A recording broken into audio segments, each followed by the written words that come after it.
Alright, this is my FN502. This is one of my all-time favorite pistols. It would be my favorite gun. There's something we got to get into a little later. But yeah, I figured I'd do like a little product review, talk a little bit about the good and the bad of this pistol. First off, I guess I'll talk about how I got it set up. I have the Holosun PID. This is just a standard PID. It's 1100 lumens, I want to say. We got the Holosun 407C V2. You can tell this thing's been run through the ringer. I mean, there's the finish is just eat off. You can't even see the buttons hardly anymore. And then Silencer Co Sparrow. This is an awesome handgun suppressor. It's a little bit heavy, which I think is good because I want all that weight on. Like a 22 pistol especially doesn't have a ton of recoil, hardly any. But when you put a bunch of weight on the end of a 22 pistol, it's like nothing. There is just absolutely no movement, and it's just so fun to shoot.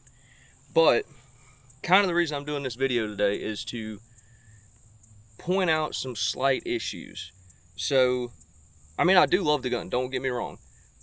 But at the end of this video is kind of going to decide whether or not I stick with this or go to something like a Ruger Mark IV. This gun has been great to me.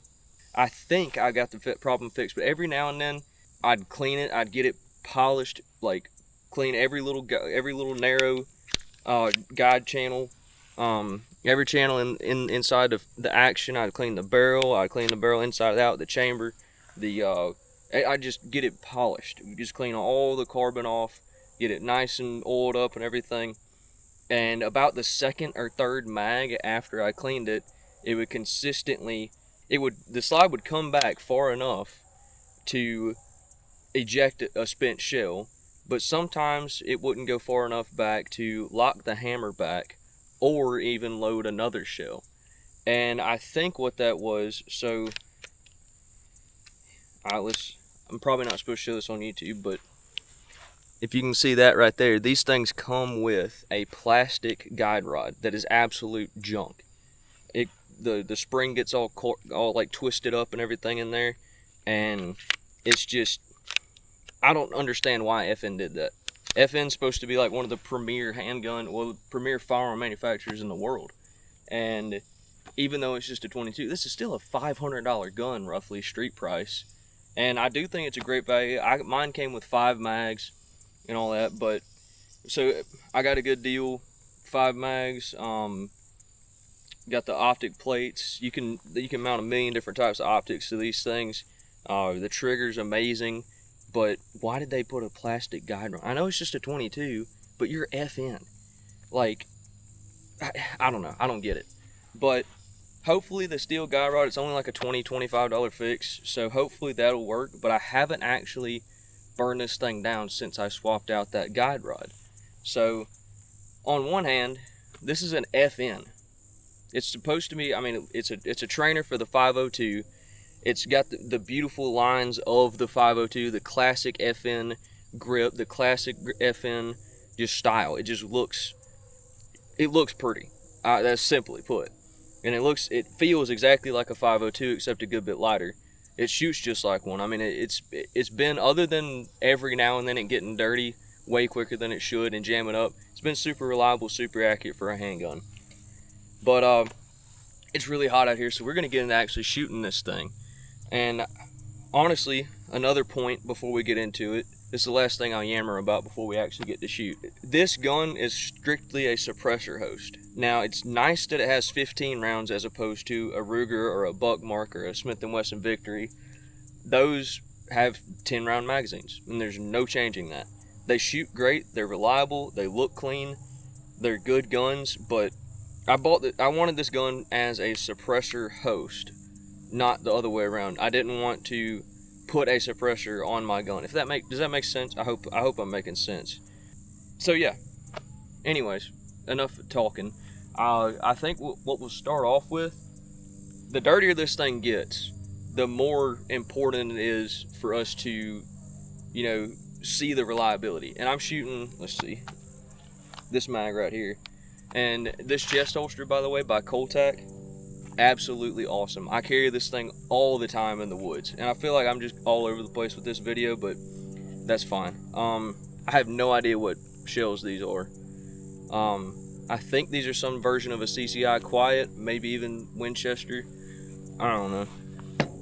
But this is what I'm going to be shooting most through it, is the clean 22s. They're a little bit faster at 1070, and they're supposed to be a lot cleaner burning powder, cleaner polymer coated, you know, so you don't get as much lead fouling in the barrel.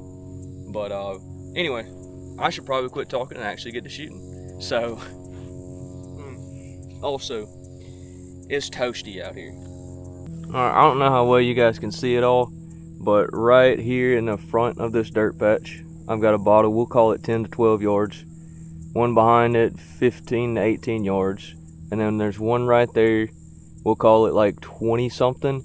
And then I even, just to have fun, somewhere up in here, I guess you just have to watch for the splatter, but somewhere, if you can see that fence post looking thing right in there somewhere, on top of it is a water bottle that's hidden kind of from in the tree. We'll see if we can hit all of them. If we can do this all in 4 shots, I'm gonna be impressed with myself and with the gun, but mostly myself. I think the gun can do it. So it's not even sighted in. It's definitely sighted into. I'm taking away all my excuses, everything, you know, to do with anything that could make it seem like it's not my fault. I'm taking away. This thing is sighted in with the quiet, clean, quiet, whatevers. So we're gonna use these. Range is hot. Can you see everything? I'm gonna get over here just to make sure you can see all the bottles. I hope you can. Got that one. Got that one. I gotta turn this dot down just a hair. Whew. Miss. Miss.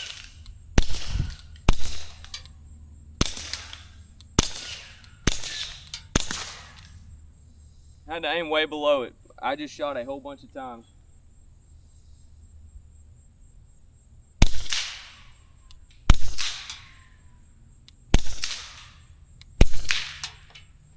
Well, that was 15 rounds. Not my finest performance, but I mean, when are you? I've killed a squirrel with this thing at like 25 yards. When are you gonna shoot past like 15 with a 22 pistol?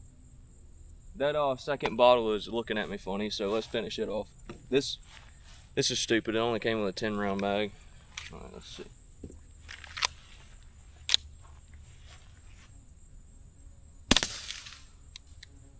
Oh, dead trigger. Let's see what happened. That is a CCI Quiet. It ejected, didn't load another shell. FN, you got some explaining to do. Again, same exact thing, I bet. Look. Ejected, didn't load. That's 2 in a row. 3 in a row. 3 in a row, and this is a clean gun that's designed to shoot subsonics. Oh, nope. That did the other thing. It loaded a new shell, but the hammer didn't cock back. How weird is that? I was really hoping the shell was stuck in there funny.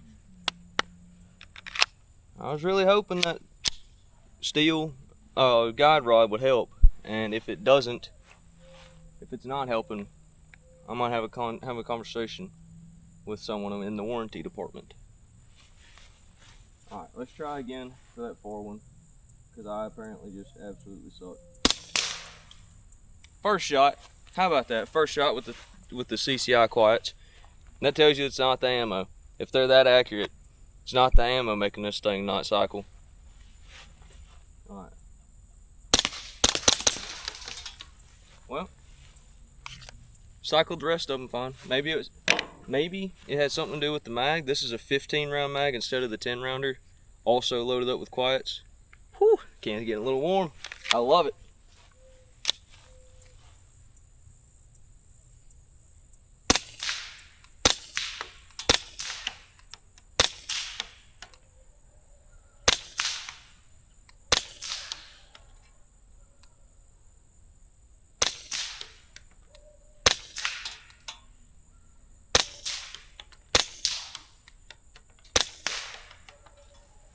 I had to figure out where to aim, but I know where to hit that bottle now. I just knocked it off.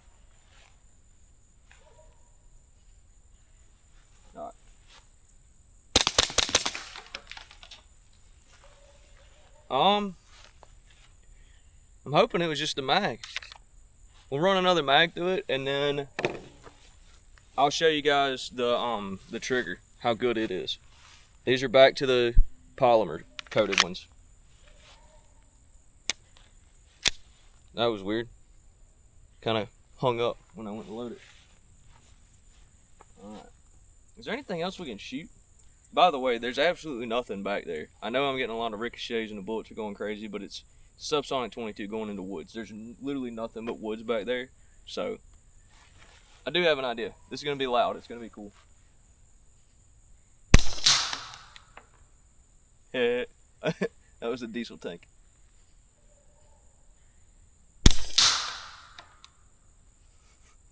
Why is that so fun? Alright. Okay, it didn't lock back, and something happened. Maybe I just didn't.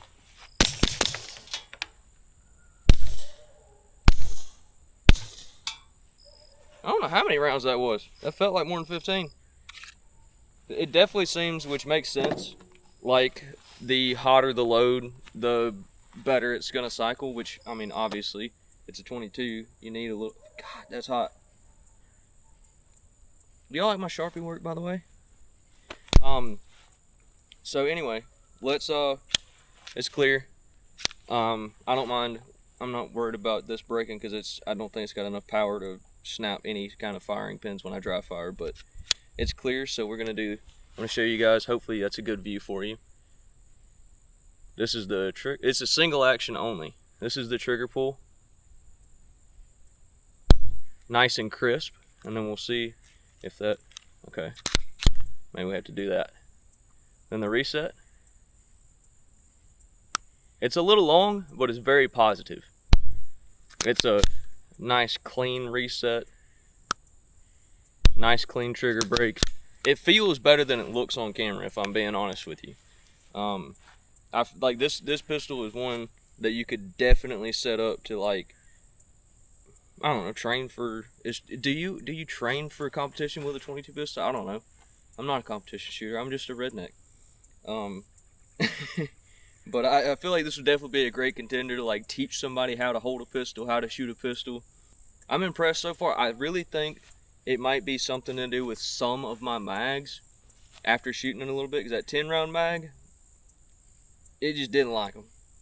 This gun does not like that mag, which is good because I bought it for mostly, a lot of it had to do with the fact it's got 15 rounds. Plus, it's just a good-looking gun. I mean, dang. But I think we're going to actually let it cool off a minute. Alright, I'm reloading mags. We're waiting on the barrel and the can and everything to cool off a little bit. I figured there's two things I kind of want to touch on, and that's, I guess, number one is why the 502 is such a good suppressor host. Granted, like I say, I've got some issues with it right now. We beefing a little bit, but it's still a dang good gun. I mean, it's accurate for what it is. It's super accurate. It holds 15 rounds. It looks amazing, optic ready, and it's got a flashlight on it. I mean, what else do you want? But why is it such a good suppressor host? I think the biggest reason is it's technically kind of considered a fixed barrel pistol. So as the slide reciprocates, if you pull out your Glock, you pull out your SIG, the general industry standard for polymer handguns and a lot of others is to have a barrel that kind of rocks. It's not fixed in place, and when it is fixed in place, then the suppressor doesn't affect the action near as much. That's why when you shoot like a Glock or FN502 or you name it, any handgun with a threaded barrel, any common handgun with a threaded barrel, you have to have a booster on your can if you shoot it suppressed, and that's just a spring-loaded thing. It, you know, takes the effect of having a suppressor on the end of the barrel out, if that makes sense. It is just a 22, so it doesn't matter near as much, but the barrel doesn't move when the slide reciprocates. So the suppressor is not really going to affect anything except blow a lot more gas back at you. You can tell on the front of that optic, I don't know how well you can see it, but the chamber's right under the optic and it gets filthy.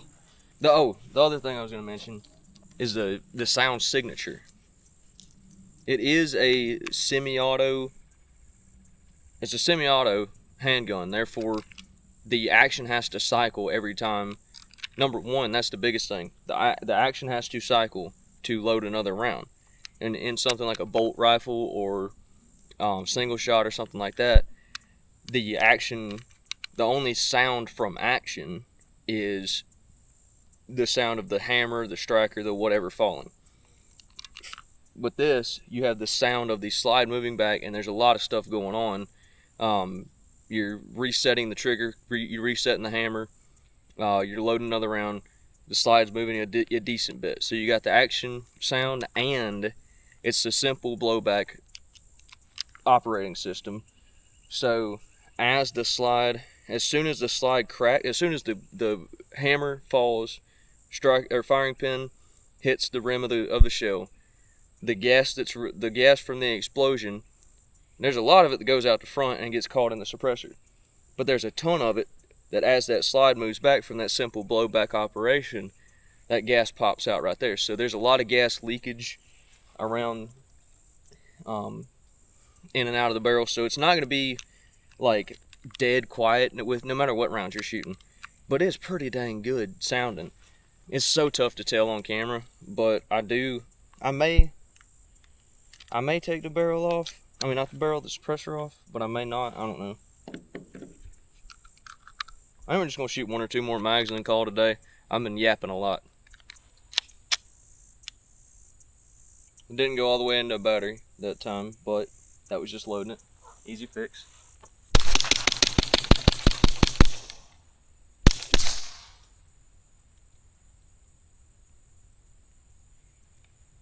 That last one sounded kind of funny. Oh well, 1 more mag.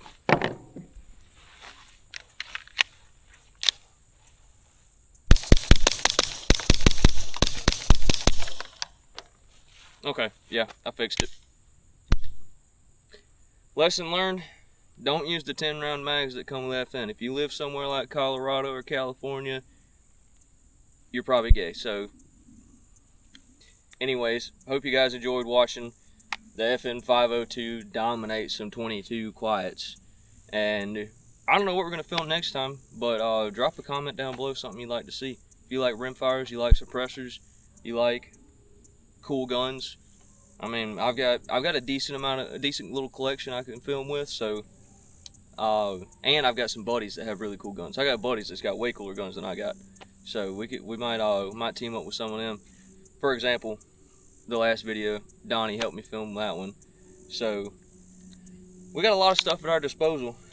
Might even do a comparison between this and the Ruger at some point, because Donnie's got a Ruger, I might end up with one. Also, hopefully before long, I'm gonna have a new Whisper pickle, because I'm scared of what's gonna happen next year as far as availability and prices. So I figure it's probably best to just eat that $200 to get 1 or 2 more, and then I'll be relatively set until they come back. Leave a comment down below what you think's gonna happen next year with all the Brandon Herrera's running for Congress again. Silencer Co., I think, is heading the suing of the government, basically, to take away the unconstitutional registration that is the NFA right now. So drop a comment down below what you think is going to happen next year. Are suppressors going to get super expensive and hard to get? Are they going to get fully deregulated? Maybe I'll just sit down and do a video about that next. I'm not a genius, but I pay attention. Anyway, guys, thank you guys for watching. We'll catch you on the next one.